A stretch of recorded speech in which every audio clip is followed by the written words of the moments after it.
95% of leaders claim to be emotionally intelligent. But the research shows something very different. According to Harvard University and the Harvard Business Report, only 10 to 15% of leaders actually are.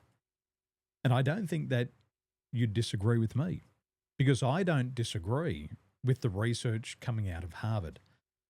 In my time at Emirates Airline, I had leaders who were self-aware, who were emotionally intelligent, and I had a lot who lacked emotional awareness, specifically self-awareness. Now, emotional intelligence has become a buzzword over the years, but today I want to break it down into its 5 core components, because once you see what emotional intelligence is, you'll quickly realize why it's one of the 8 key result areas that all leaders must develop in. The first part of emotional intelligence is self-awareness. Self-awareness is understanding why you think and feel the way that you do. The way that you approach problems is different to me. The way that you approach people is different to your partner. The way that you interact with the speed and the pace in the environment is different to your family.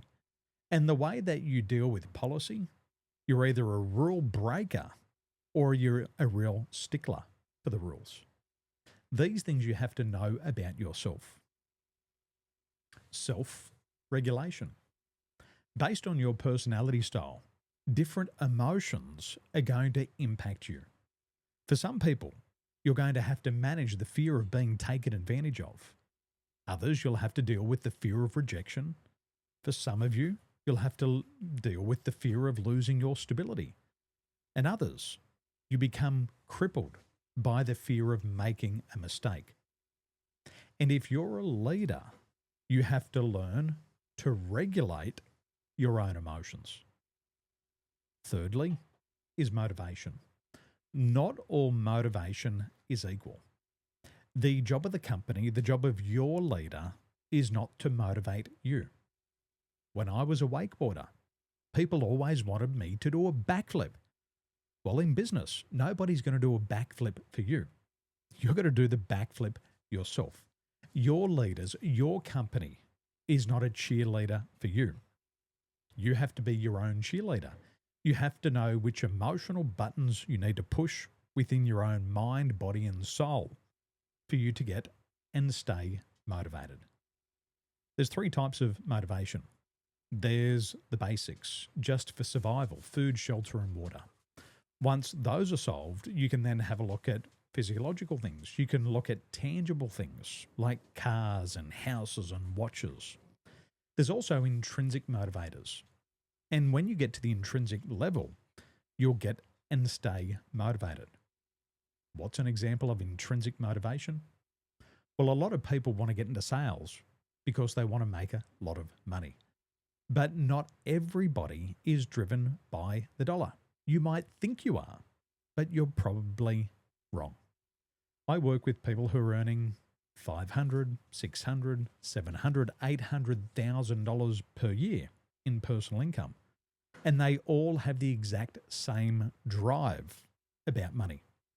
Now, you might not be driven by money, which means you have to choose a role that naturally activates your other motivators. Maybe you're driven by the acquisition of knowledge. Maybe you're more intuitive. Maybe you like things like regulation and red tape.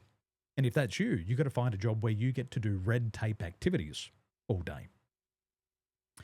The 4th area of emotional intelligence is social awareness. This is also called empathy.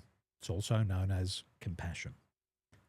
This is your ability to look at the people around you, your customers, your family, your friends, your colleagues, future hires, and understand why they think and feel and act the way that they do. And that's important because you're going to help them make good decisions. You have to be able to communicate to them in a way that triggers their intrinsic motivators. And fifthly, social regulation. As a leader, you have to communicate to people. The golden rule, treat others the way that you want to be treated, doesn't work. You're complex, you're different. You've got to look at people as an individual. You've got to figure out why they do what they do. And then you have to communicate in a way that they understand. That you say things once and people say, I get it. Now, they're the 5 core pillars of emotional intelligence. And that's how we break down emotional intelligence. Emotional intelligence isn't an inborn attribute.